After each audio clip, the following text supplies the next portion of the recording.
Desculpa, repete a pergunta aí. Não, é sobre a lei que se dá esse quando Fala aí. o crime envolve um valor baixo, né? Isso. Que A gente pode chamar.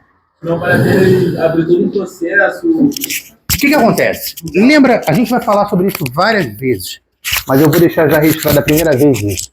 O direito, ele é um conceito de última ratio. A gente, no direito penal, o que é o última ratio? Desliga ele, mais fácil. Deixa só o outro ligado e sobe a palheta também. Eu já tentei subir a palheta na mão, não rolou muito não. Deixa eu ver aqui. É muito forte essa condicionada aí. Deixa eu subir aqui a palheta desse aqui. E muito caos. Direito é a última instância quando não tem... Isso, olha só. O direito penal, ele não pode ser usado como uma ferramenta qualquer. Eu não posso pegar e usar o direito penal para tudo. O direito penal, ele é sempre, a gente chama de última ratio. É o último recurso. Eu só uso o direito penal quando eu não tiver mais nenhum outro direito que possa resolver aquele problema. Claro, se o cara me deu um soco, eu não tenho como transformar isso em cível. Eu posso alegar, por exemplo, que ele me lesionou, essa lesão me causou um dano físico, esse dano físico precisa de um reparo financeiro? Pode. Mas isso não afasta o crime. Você está entendendo? Uma coisa é uma coisa, outra coisa é outra coisa. Tudo pode tocar na esfera criminal e na civil ao mesmo tempo? A maioria dos crimes pode.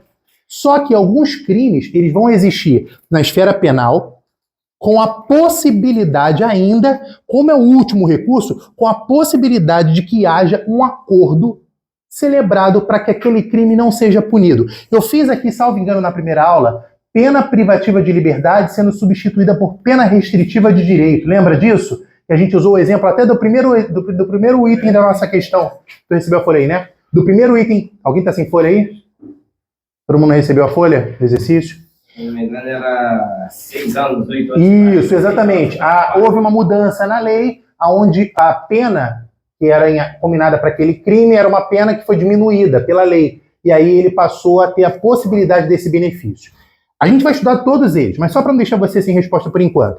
Existe a possibilidade, quando o crime é pequeno, tão pequeno que a gente fala que a pena vai até 2 anos, a gente chama esses crimes de menor potencial ofensivo. São crimes que, como a pena é tão pequena, a gente não vai para a vara criminal. A gente vai para um lugar chamado GCRIM, que é Juizado Especial Criminal. É lá no Fórum de Bangu. Isso aí, que eu falei o exemplo lá do sócio do torcedor que arrumou briga no estádio. Por exemplo, se você ameaçar alguém, se você só cair na pancada... Oi? Isso. Tem nos estádios de futebol. Ameaça, lesão corporal. Olha só, se por acaso vocês se envolverem num acidente de carro e tiver alguém que for atendido pela ambulância, vai gerar lesão corporal. Lesão corporal é crime. Mesmo aquela lesão corporal que não é intencional, não foi a gente que caiu na pancada, essa lesão corporal, ela vai para o GCRIM. Aí vocês vão receber uma intimação na casa de vocês, uma cartinha, ou então um oficial de justiça que vai mandar via WhatsApp essa intimação para vocês comparecerem num dia, num horário, para uma audiência de conciliação. Aconteceu isso aí com o deputado no quartel, estava dando por conta fake, sofreu um acidente, aí aconteceu isso aí sofreu essa intimação para ele. Só que já estava preso no quartel que ele fez merda. Aí. Caralho, virou ele, chegou lá, descobriu isso tudo, aí ele foi mandado embora. Aí ficou mais isso aí. É, porque assim, é crime, exatamente. Normalmente militar, e aí vocês vão ter que tomar muito cuidado quando vocês forem policiais. Por quê? Porque vocês vão estar vinculados ao regulamento disciplinar da Polícia Militar e ao Estatuto dos Militares, porque vocês são forças auxiliares. Então vocês têm as mesmas prerrogativas do militar. Por que vocês são forças auxiliares? A gente vai estudar isso lá em legislação aplicada à PEMERG. Vocês são forças auxiliares e reservas do Exército. Ou seja, se nós entrarmos em algum estado de guerra, o Exército pode convocar vocês como policiais militares para prestarem um serviço de apoio nas Forças Armadas. Então é por isso que são forças auxiliares, não só vocês, mas o Corpo de Bombeiros também. Por quê? Porque vocês são constitucionalmente considerados reservas do Exército. Mas isso é lá em legislação aplicada à PEMERG. Voltando para cá para o direito penal. Então, de acordo com a pena, vocês podem receber alguns benefícios. O princípio da bagatela, ou o princípio da insignificância, ele diz o seguinte: dependendo do objeto que nós estivermos discutindo, Se for uma coisa com valor muito baixo, tá? Não vai haver a ação penal. Eu vou explicar o que é ação penal, vou fazer um fluxograma que vocês vão aprender. Em 20, 30 minutos, o que o pessoal demora quase um semestre para aprender na faculdade. E eu vou explicar para vocês.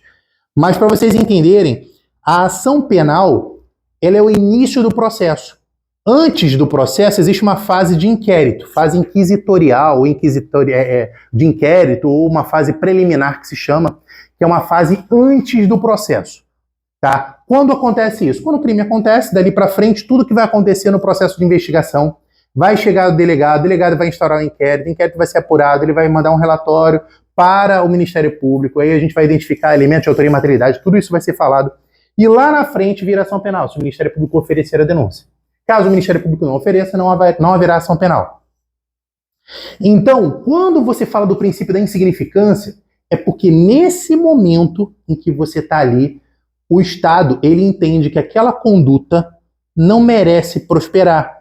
Porque, como o direito penal é a última ratio, ele entende que não vale a pena processar você pelo valor do objeto. Stênio, e qual é o valor do objeto? Depende.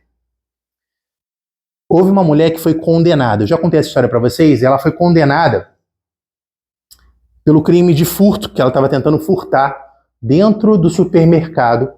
E o valor era R$100 e poucos, R$200 e poucos. O que aconteceu? Ela foi presa. Ela não entrou no princípio da bagatela, da insignificância. Por quê? Se o valor era pequeno. Porque ela tinha aquela conduta reiterada. Como ela sabia que o valor era baixo, ela fazia aquilo de forma... E aí, o que aconteceu? Teve uma hora que falou...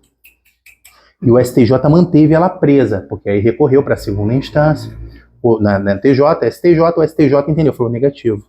Eu mantenho a sentença e a decisão de mantê-la preso. Aí o que a manchete de jornal estampou? Mulher que furta carne em supermercado é presa. E o STJ mantém ela presa. Tipo assim, para dar a entender que é o Poder Judiciário dando pancada na mulher. Não é isso. É porque o princípio da insignificância é para preservar pessoas que, por exemplo, tem o furto falimentar. A pessoa pratica o crime por causa da necessidade de se alimentar. É isso que o princípio da bagatela e da insignificância tenta cobrir. Que aquele crime pequeno, mas não pode ser uma conduta reiterada. Porque, do contrário, ele só é malandro. Ele só está fazendo pequenos furtos para se safar. Não é esse o objetivo do princípio da insignificância. Beleza? Falando então do princípio da culpabilidade, tá? Ok, na revisão, legalidade, anterioridade, humanidade... sim, só para falar mais uma coisa sobre a individualização da pena. Quando a gente fala de individualização da pena, qual é a ideia? A ideia é que eu não vou aplicar a um grupo de pessoas a mesma pena. Cada indivíduo possui características únicas que fazem com que a pena aplicada a ele seja única. Entendeu? Vamos lá. Mas e se todo mundo aqui praticou o mesmo crime? Aí, como é que funciona? Vai funcionar individualmente. Pô, mas a gente praticou o mesmo crime ao mesmo tempo individualmente? Graças a uma coisinha chamada dosimetria. E a fase de dosimetria da pena tem um dos elementos, que é a terceira fase, que ele vai avaliar tua ficha. É como se ele pegasse tua ficha, não ficha criminal, tua ficha de cidadão. E vai colocar... Isso entra na parte de... na segunda e na terceira fase, na primeira fase é a fixação da pena base. Na fixação da pena base vai entrar essa lista que eu estou te falando. Isso que você está falando já vai entrar na segunda e terceira fase, que é antecedente, que é verificar. Não é lá. Na primeira fase são 8 itens, que hoje em dia são aplicados 6. Mas que servem para quê? Vamos lá. Como é que é a tua relação social com os teus vizinhos? Você é um cara que vive arrumando confusão? Presta atenção, não estou falando de crime. Eu estou falando só do perfil do cara. Algumas coisas são avaliadas no perfil dele, que ajudam, e aí, meu irmão, não tem jeito. Cada um de nós é único. Por mais que sejam 2 caras problemáticos, só que um cara já teve algum histórico, o outro não. Sempre tem um elemento que diferencia. A gente não vai mergulhar tão fundo no direito penal assim com vocês, mas só para deixar vocês cientes de como a gente faz, como a gente chega na individualização da pena, são 8 quesitos que são individualmente trabalhados para que o juiz fixe a pena base. Depois disso, ele vai avaliar atenuantes, agravantes e causas de aumento e causas de diminuição de pena. Segunda e terceira fases. Mas, por enquanto, vamos ficar só na ideia de que a pena é individualizada. Mesmo que duas pessoas pratiquem o mesmo crime na mesma hora, não haverá a mesma pena. Beleza? Fiquem com essa mensagem na cabeça por enquanto, que já é o suficiente. Vamos lá. Princípio da culpabilidade. Olha só, na verdade, isso aqui é uma coisa que a gente não vê no cotidiano. Vocês vão ver o que é princípio da inocência. A lei deve partir da premissa que todos são inocentes. Não é até que se prove que eles são culpados. Esse deveria ser um princípio. Quando eu falo de princípio da culpabilidade, estou dizendo o seguinte: não tem pena sem culpabilidade. A responsabilização penal exige que o agente tenha agido com dolo ou culpa. Não entendi nada, vamos devagar, não tem problema, olha só. Para que seja crime, eu tenho que ter agido por vontade. Eu quero fazer a conduta. Então, se eu quero fazer aquela conduta, eu tenho dolo. Dolo nada mais é do que intenção. Mas a intenção tem que ser clara. Eu tenho que demonstrar a minha vontade de praticar o crime. Guardou essa informação? Beleza.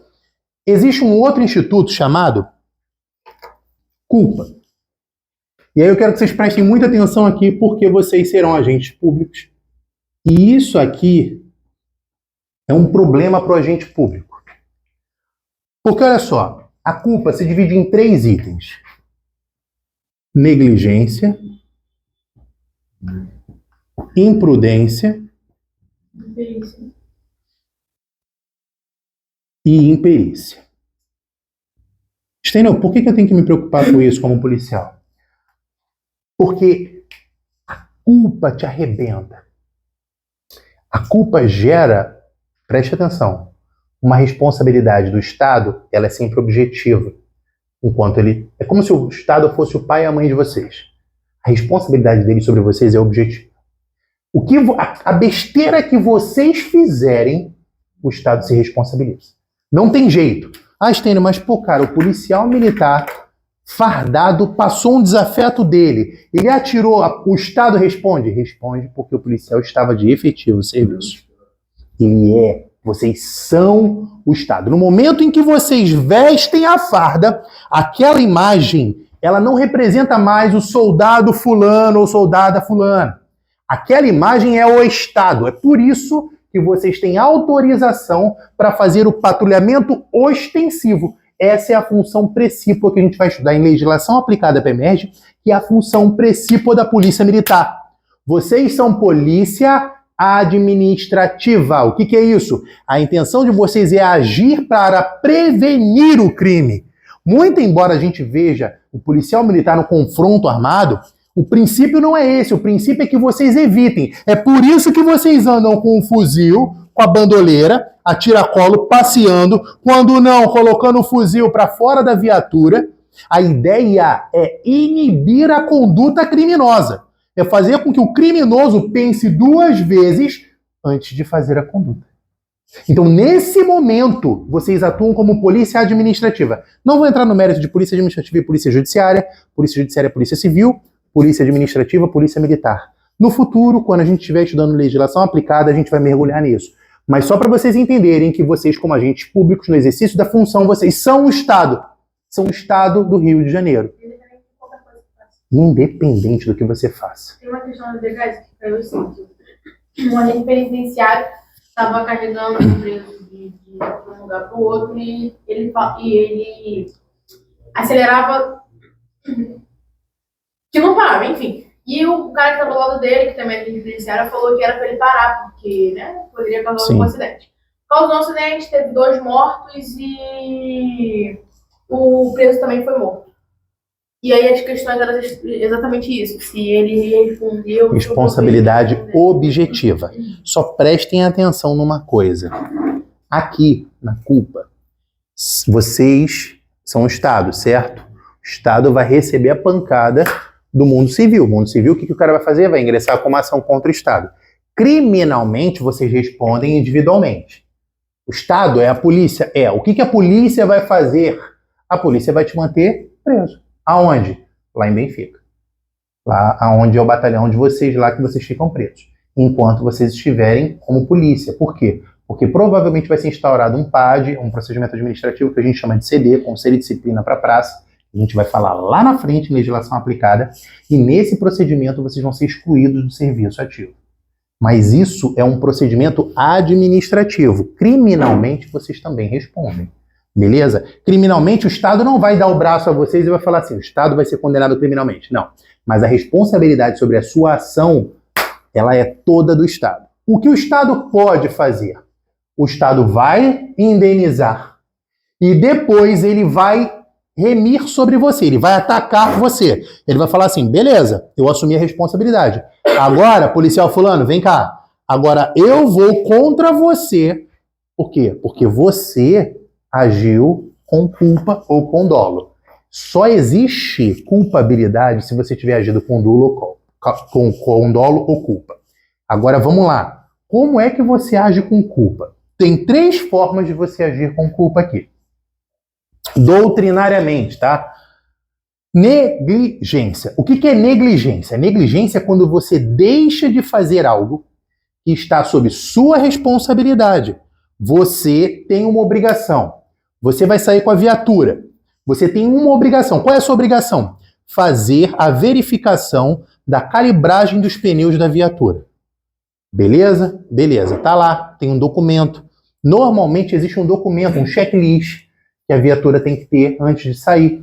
Qualquer atividade tem um documento formal. O bacana é isso, qualquer ação, a gente que é militar sabe disso. Nada é de boca, tudo está escrito em algum lugar, na polícia militar é assim, na marinha é assim, e aí a gente faz o papel. Só fazemos com papel. Beleza? Show de bola. O que vai ser feito ali? Você tinha que cumprir um checklist. O que você fez? Ah, não, isso é chato pra caramba. Você tinha que fazer e você deixou de fazer. Você agiu com negligência.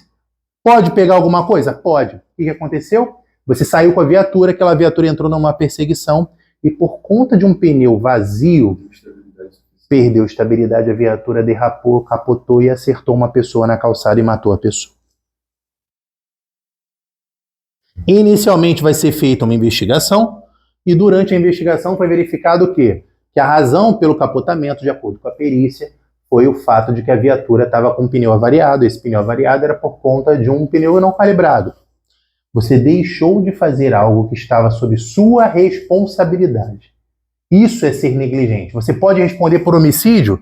Pode. Na modalidade culposa. Você não agiu com a intenção, eu vou deixar o pneu vazio porque a viatura vai capotar. Não. Isso acabou acontecendo porque você agiu com negligência. A imprudência é diferente. A imprudência é você assume um risco. Na negligência, você deixa de fazer algo que acaba virando um problema. Na imprudência, você sabe que a viatura você está pilotando a viatura, o sinal está fechado. Você sabe que ali é um cruzamento perigoso. Você pega e acelera. Você não acelerou para bater em alguém. Mas naquele momento você foi imprudente. Você deveria ter esperado o sinal abrir para avançar com a viatura. Mas você foi imprudente. Você agiu de forma relaxada. Você você arriscou. Você fez algo que não deveria ter feito. É a ação. Enquanto a negligência vem de uma omissão, a imprudência vem de uma ação. O agente ele pratica o ato de ser imprudente. Ele não é imprudente sem querer. O cara que deixa de fazer algo e acontece, ele é negligente. O imprudente ele tem que praticar uma ação. Ele tem que fazer algo que gera como consequência uma conduta culposa. Beleza? E a imperícia? A imperícia se discute porque ela às vezes se confunde com imprudência. Mas a imperícia, para deixar vocês no universo bem teórico, é quando alguém que não tem a capacidade, a habilidade técnica pega e faz alguma coisa. Tá? Ah, Steiner, mas aí ele foi imprudente, porque ele fez sabendo que não podia fazer. Mas a imperícia, ela requer uma habilidade que você ou não é qualificado para ela.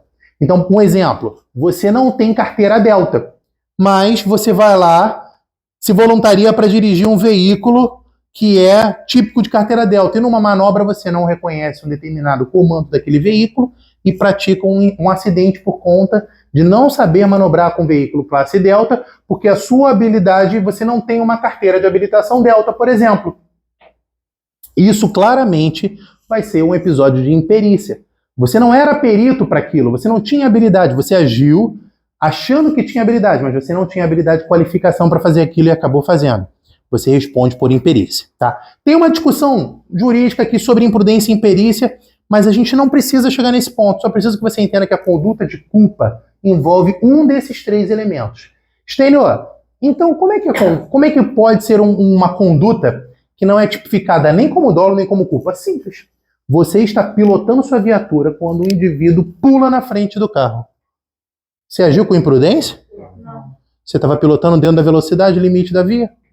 Você foi imprudente porque não prestou atenção? Não. Você foi imperito? Não. Vocês têm que ter carteira brava, inclusive, para serem soldados. E aí, Stênio? Então não vai ter culpa para vocês. Percebeu que o princípio da culpabilidade, ele só existe se você tiver dolo ou culpa. Se você não carregar o dolo e a culpa, não tem como falar em culpabilidade. Beleza? Elementos. Imputabilidade. O que é imputabilidade? É a capacidade de entender e querer. Então, o primeiro requisito para você pensar na culpabilidade, a gente vai discutir crime, fato típico, ilícito, culpável, culpabilidade está lá. A gente vai discutir o que é, por exemplo, a imputabilidade, que é a possibilidade de excluir a culpabilidade de um crime. A gente vai falar sobre isso. Mas agora, para vocês entenderem o que é imputabilidade. O indivíduo que está sendo acusado de um crime, e a gente está falando de princípios do direito penal, então eu estou falando de princípios que geram crime, ou que são consequências para se classificar como um crime. Esse cara aqui, ele não percebe que aquilo é crime. Stênio, mas tem como? Tem. Era uma vez uma criança de 4 anos que pega na mesa de centro da casa uma arma e dispara contra a mãe. Porque o genial do pai deixou a arma carregada, alimentada e sem a trava de segurança. Porque se tivesse uma simples trava de segurança, a criança não teria conseguido atirar. Ou seja, nem a trava de segurança. Como é que o cara... Deixar uma na agulha para o policial é uma situação normal. O correto mesmo é deixar ela só alimentada e não municiada, não colocada uma na agulha. Esse é o correto. Esse é o correto. Você vai dar serviço? O que a gente faz? Normalmente a gente faz a conferência do armamento, verifica se ele está assim. Eu dou o golpe de segurança, disparo seco e coloco o carregador. Se eu for usar o armamento, eu dou o golpe, ela está na agulha e eu tiro a trava. Beleza. Ele deixava uma na agulha e detalhe, ele deixou sem trava. A criança foi lá e disparou contra a mãe. Beleza? Essa criança é absolutamente inimputável. Aliás, no Brasil, até os 18 anos, ele não é imputável. Tanto que ele não pratica crime, ele pratica fato análogo. Que análogo? Parecido, similar a crime. Só que não é crime de acordo com o quê? Com o ECA. Porque pelo ECA, o menor não pratica crime. É por isso, tem uma lei que diz que o menor não pratica crime. Acabou. É por isso que ele é inimputável. Então, se a partir de hoje vocês quiserem ofender alguém de uma forma elegante, sai daí, seu inimputável. O cara não vai saber nem o que é, e você está chamando o cara de uma pessoa que não tem a percepção da realidade. Ele não tem condições de identificar. Quem mais é inimputável? Aquela pessoa que possui algum tipo de deficiência mental. Essa pessoa, ela vai responder por uma medida de segurança, que a gente fala. É a pena praticada para pessoas que têm problemas psicológicos, psiquiátricos. Ele não cumpre pena num estabelecimento prisional. Ele vai cumprir uma medida de segurança num estabelecimento próprio. Aí pode ser um manicômio, pode ser um presídio hospitalar, que eles chamam lá, mas é só para vocês entenderem. Então, quem é o inimputável? Inimputável é aquele sobre o qual eu não consigo impor uma pena. Fala, pergunta aí, cara. Não. Foi não?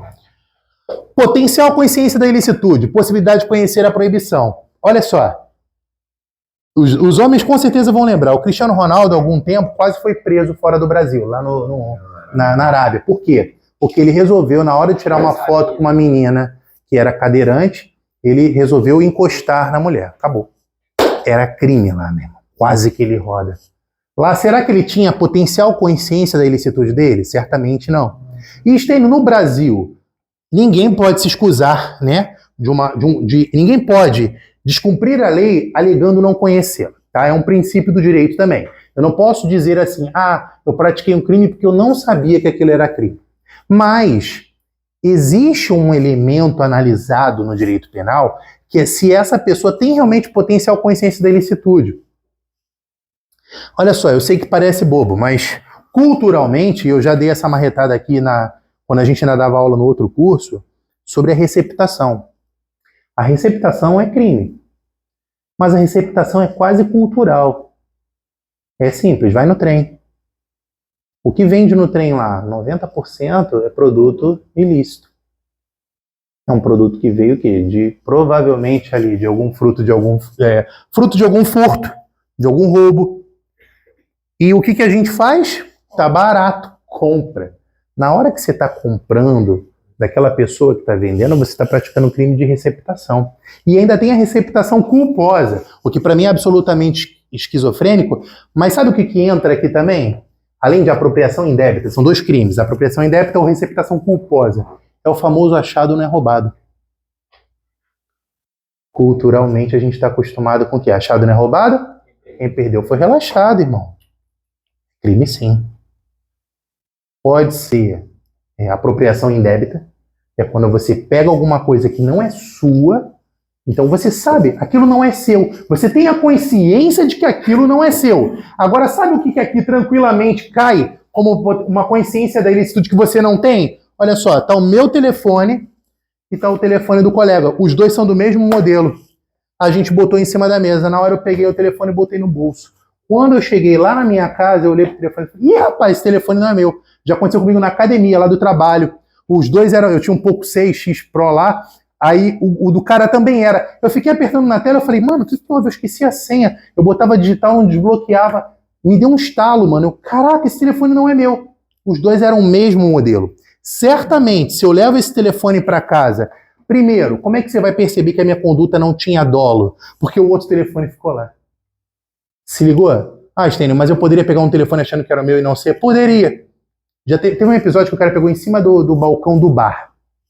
Ficou uma discussão doutrinária, se aquilo foi furto, se ele teve intenção ou não. O dolo, ele tem que ser intencional. Se o cara viu sem querer, pegou e botou no bolso, cara, tem uma linha muito tênue entre ele ter furtado e ele simplesmente ter praticado uma conduta atípica. A gente chama de fato atípico porque não é crime. Só é crime se for típico, ilícito e culpável. Se ele não é típico, a gente chama de fato atípico. Se ele não é típico, não está previsto.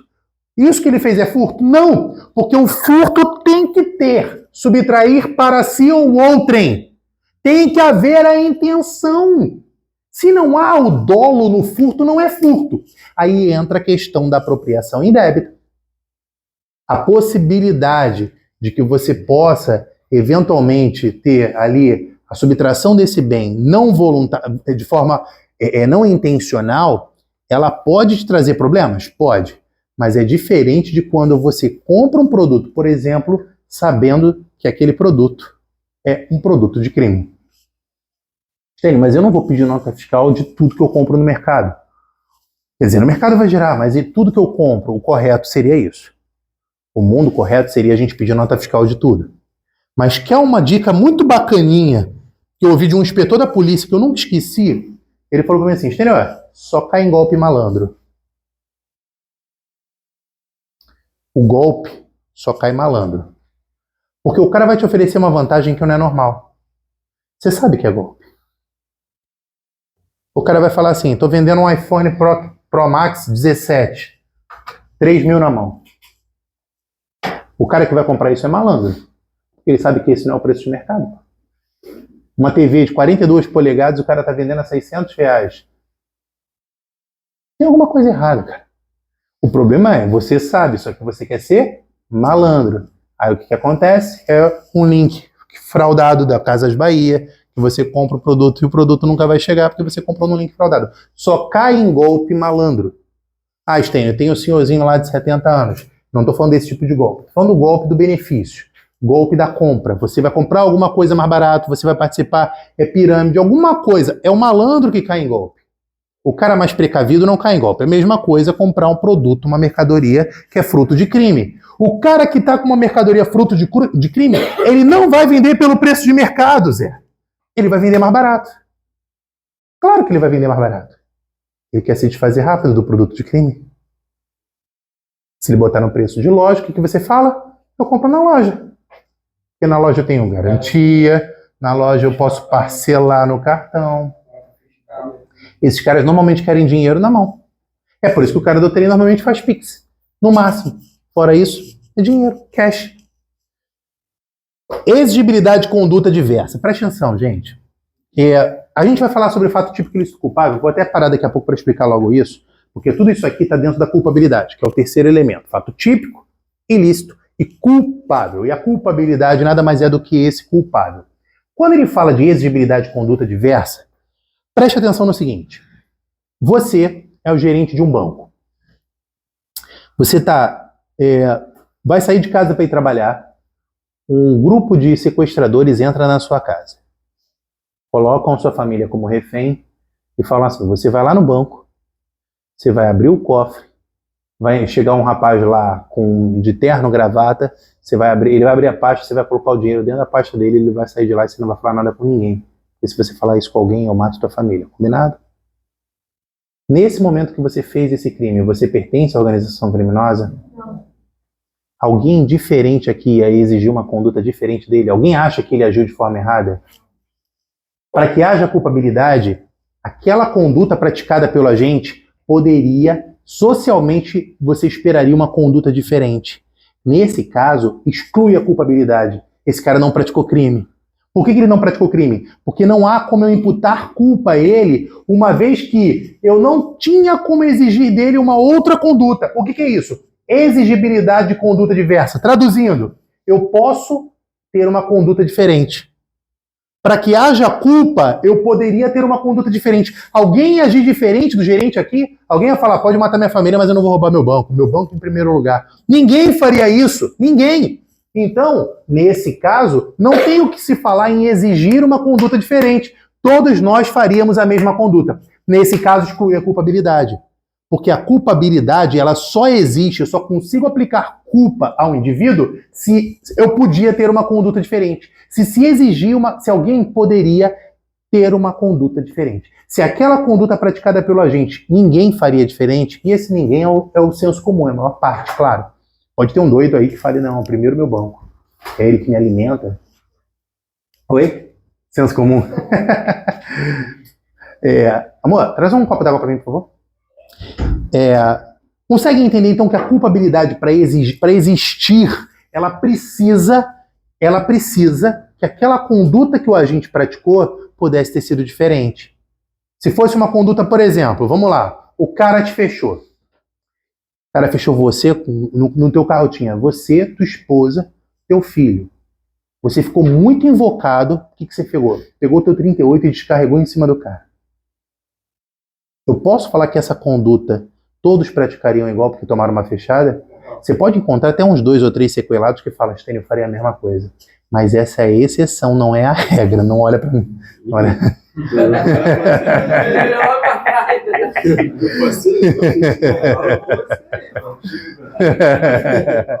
Mas a situação normal de temperatura e pressão... Então, o que a gente tem? Obrigado. O que a gente tem? Uma conduta que era exigido diferente. Então tem culpabilidade. Por que tem culpabilidade? Porque a conduta exigida era diferente. Havia uma outra conduta que se poderia ter feito. Nada mais é do que, tinha uma outra alternativa para se resolver isso? Tinha. Se tinha, tem culpa. Cara, não tinha outra forma de fazer. Beleza, então eu tenho que tirar a culpa dele. Se não havia um outro caminho que esse cara tinha... Ninguém na situação dele faria diferente. Por isso que o roubo do banco é muito encaixado nesse exemplo. Porque, diferente da legítima defesa, você fala assim, Stênio, mas a legítima defesa também. O cara tá ali com uma arma, eu também tô com uma arma, eu vou atirar primeiro, mas ali a gente tá entrando numa outra excludente, que é de ilicitude. Fala. Só uma dúvida. Eu vi um vídeo aí, tava circulando nas redes sociais, acho que o cara tava de folga, o policial tava de folga, tava, não sei se era numa lotérica ou no banco, foi pagar a conta. E vem um cara pra assaltar, assim, ali no caixa ali, né? E o cara pega, saca a arma e aponta assim pra mulher, só que assim, o cara ainda não tinha efetuado disparo, nada, tava só... Aí o policial pegou do lado dele. O vídeo, assim, mostrou assim, o policial tava paisando, meteu a mão assim na cintura, puxou a arma, bum, largou e tinha pra cima do maluco. Entendeu? Largou um monte de tiro. Só que, assim, nessa questão aí, ele poderia, tipo, em vez de... Não, mas aí eu não vou excluir pela culpabilidade. Ele eu vou excluir pela legítima defesa. O que é legítima defesa? Quando a sua integridade física está em risco, ou a de terceiros que estão ao seu redor, pode ser legítima defesa de si, né? Ou a legítima de outrem, de terceiros. Então, nesse caso, vai se aplicar a excludente de ilicitude. A gente vai bater já o que é crime, porque aí, quando eu falar agora de culpabilidade, vai encaixar tudo. Eu estou começando a soltar peças no mosaico, e na medida em que as peças vão começando a fazer sentido, vocês vão encaixando esse mosaico. Mas eu estou explicando culpabilidade porque é um princípio do direito penal. Eu vou parar tudo para explicar o que é crime, e depois a gente vai voltar para os princípios, e aí vocês vão ver que vai fazer mais sentido ainda tudo isso que a gente está falando, tá? Foi em relação à culpabilidade? Então agora, uma das coisas mais importantes que a gente vai bater, sem dúvida nenhuma, isso aqui vocês vão levar para a vida. Como policiais, vocês vão lembrar disso na aula, e vocês vão falar assim, caraca, porra, aquela aula que eu aprendi lá atrás, antes de ser policial militar, até hoje me serve. Crime. Vocês só existem porque tem crime. Ok? Só existe policial militar, policial civil, porque tem crime. Bombeiro não.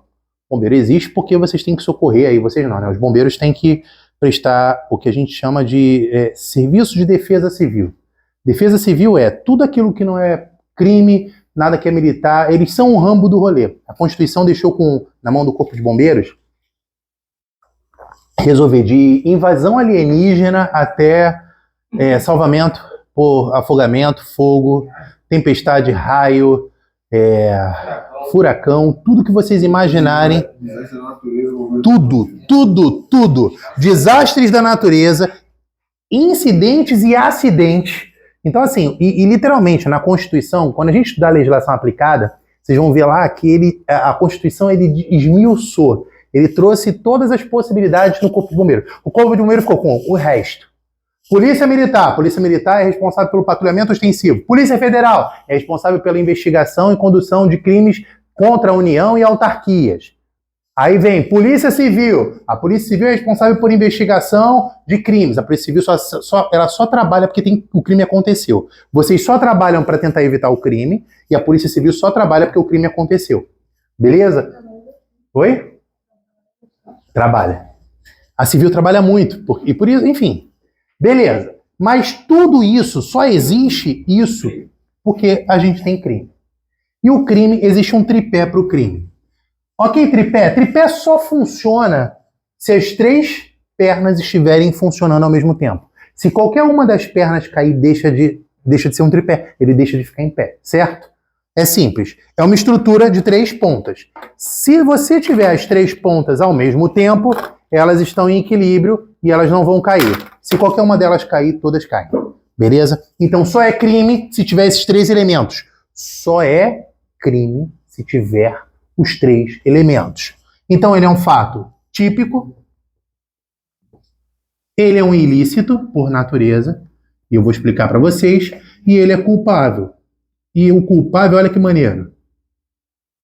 Agora, foi importante eu explicar o princípio da culpabilidade, porque agora vai fazer muito mais sentido quando eu falar de culpabilidade aqui no crime, tá? Exterior. Então, vamos lá, passo a passo. Típico. Nenhum de vocês tem, porque vocês não são estudantes de direito, mas se vocês tivessem aqui um vade-mecum, tem aí o vade-mecum? Tá aí contigo? Ah, pô. O vade-mecum é um compilado de leis, normas. Eu falei isso na aula passada, salvo engano, beleza? No vade-mecum tem os tipos penais. Se você tiver um vade-mecum muito monstro, provavelmente você tem lá quase todas as leis. Todas as leis que prevêem crime, claro. Para ser crime, tem que estar escrito. Nós estudamos no nosso primeiro princípio, princípio da Legalidade.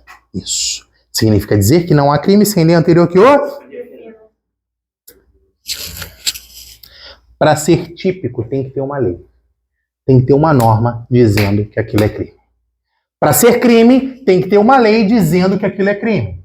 Tem que ter uma lei, e logo no segundo a gente fala ali logo depois. Crime sem lei anterior que defina, nem pena sem prévia cominação legal. Que foi aquilo que a gente explicou. Eu expliquei o que é cominação. Nada mais é do que a escrita da pena. De quanto tempo aquele cara fica preso se praticar aquele crime? De tanto a tanto. Homicídio, de 6 a 20. Beleza? Isso é combinação legal. Só é típico se estiver escrito. Beleza? Eu vou repetir. Só é típico se estiver escrito. Beleza? Fato típico tem que estar escrito.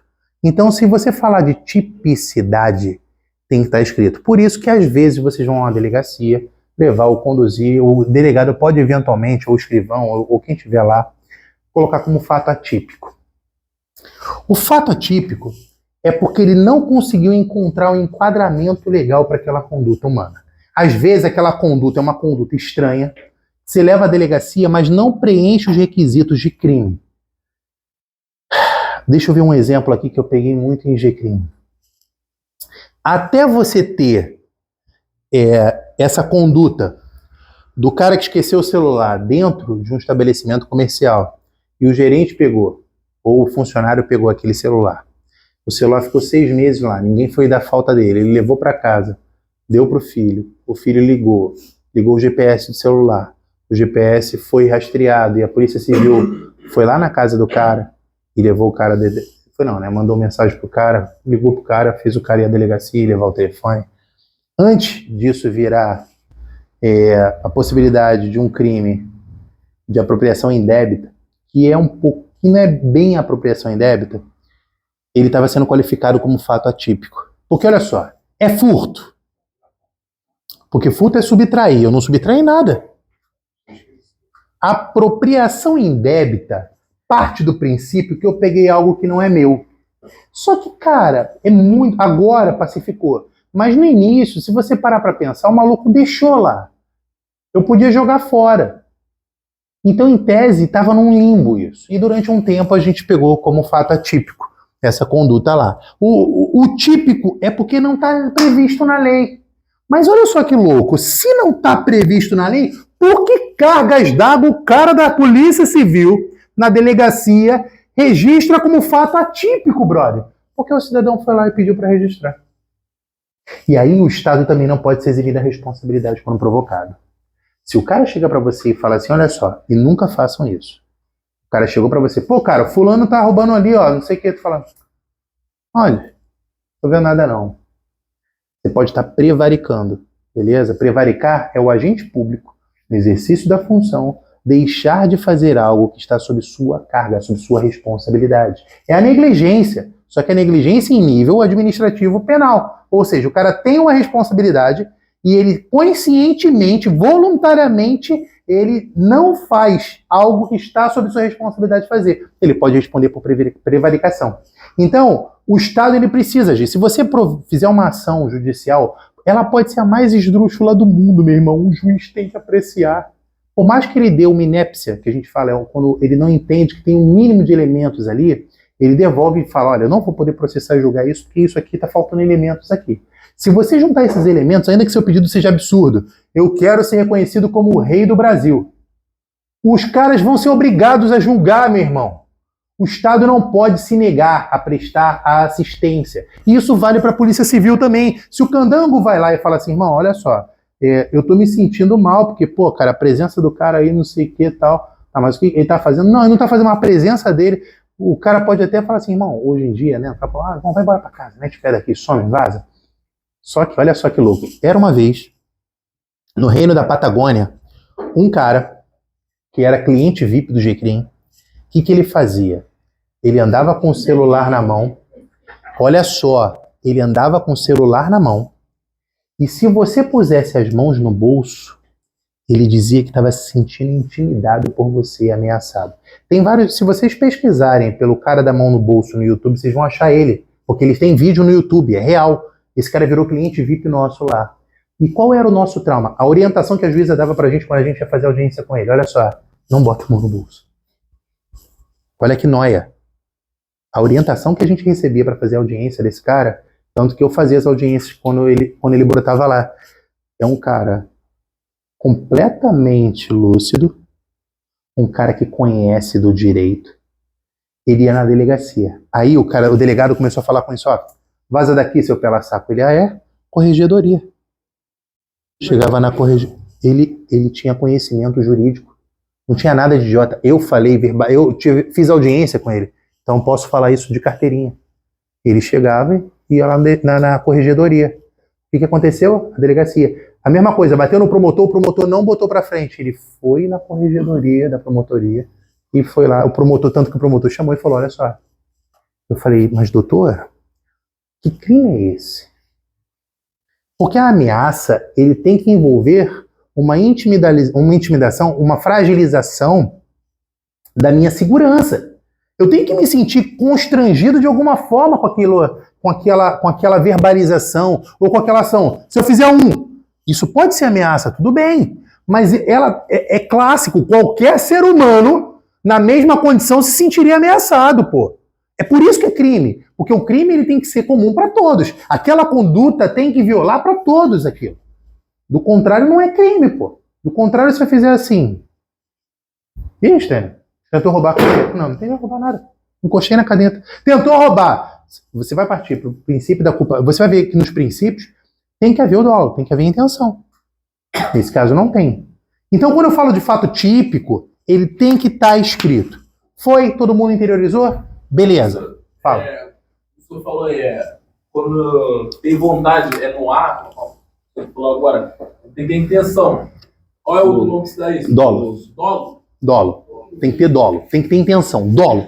Dolo é vontade. Vontade de fazer. Fala, doutora. Tá, mais 5 minutinhos. É a nossa doutora do café.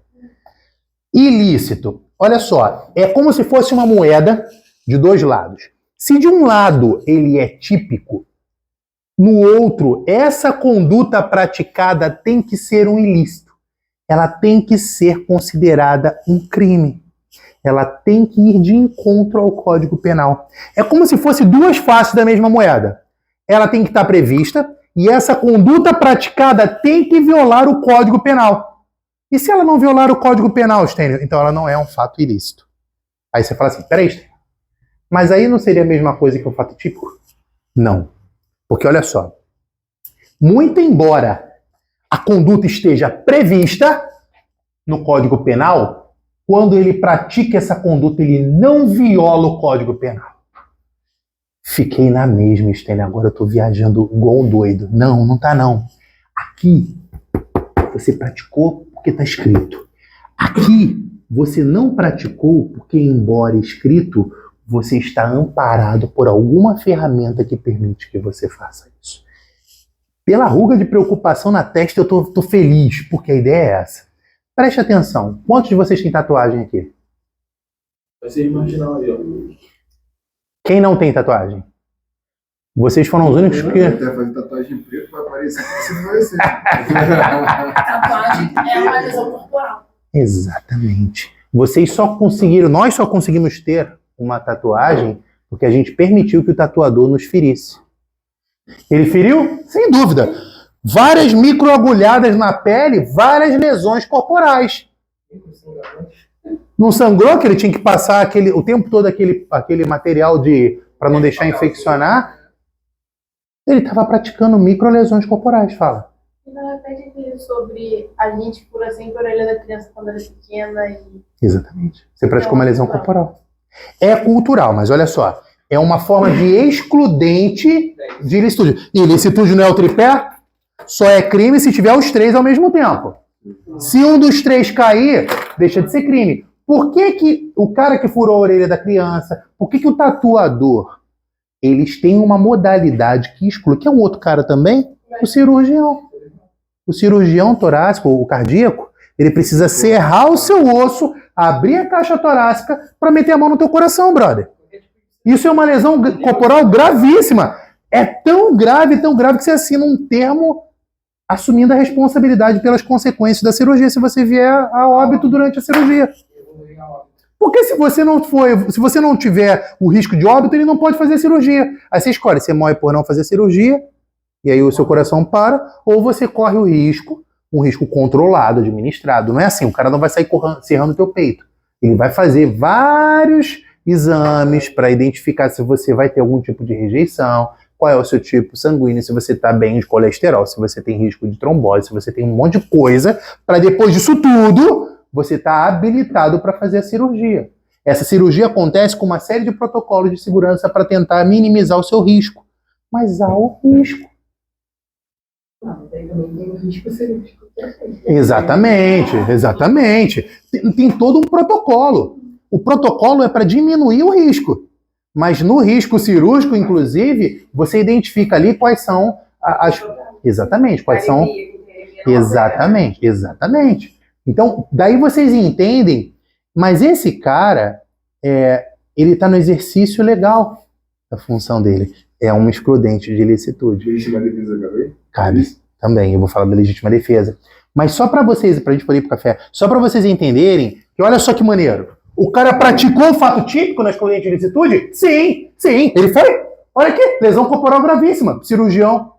O cara aqui, lesão corporal, o tatuador. Ele praticou o fato típico. Ele só não praticou crime porque ele está blindado com uma excludente. E a gente vai ver as 4 excludentes. Excludente de ilicitude. O nome já diz, excludente de ilicitude. Eu estou excluindo a ilicitude do crime. Quando eu excluo a ilicitude do crime, deixa de ser crime. Porque se tem um tripé e cai um, deixa de ser crime. Beleza? Então vamos pro café, daqui a pouco a gente volta.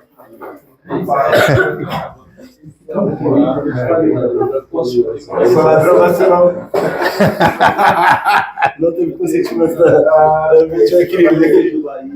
Sobre essa situação, vocês viram que a Polícia Civil está com operação rastreio, mandando intimação do telefone da galera, que não vai aparecer na delegacia. Vai caveira.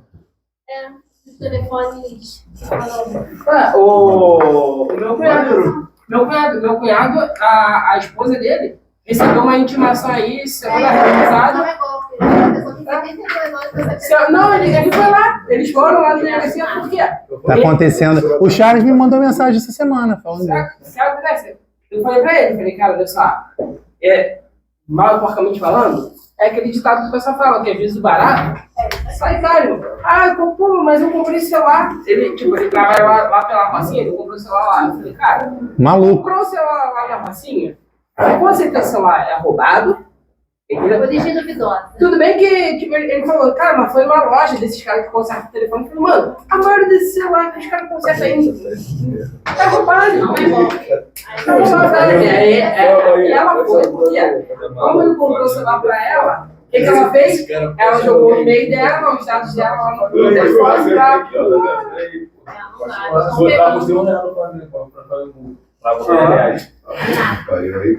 Obrigado pelo café. Obrigada, no dia de 67, pela sua receitinha, né? Até publiquei lá no repostei no meu. Deixa o telefone aqui rapidinho. Porque o meu tá gravando ali. Mas aqui o açúcar me mantém ligado, cara. Desbloqueia pra mim, só pra fazer uma pesquisa aqui no Google rápido. Amor, vai ser difícil, porque Tu não tá com o Wi-Fi daqui ainda, não? pedi você falou que não sabia. Não, o Wi-Fi daqui tem que olhar no Você tem? meu celular, já tem lá. Não, deixa, então vou pegar meu celular. Tá bom que eu faço uma pausa, tá bom? Eu não sei de cabeça, tem que olhar no...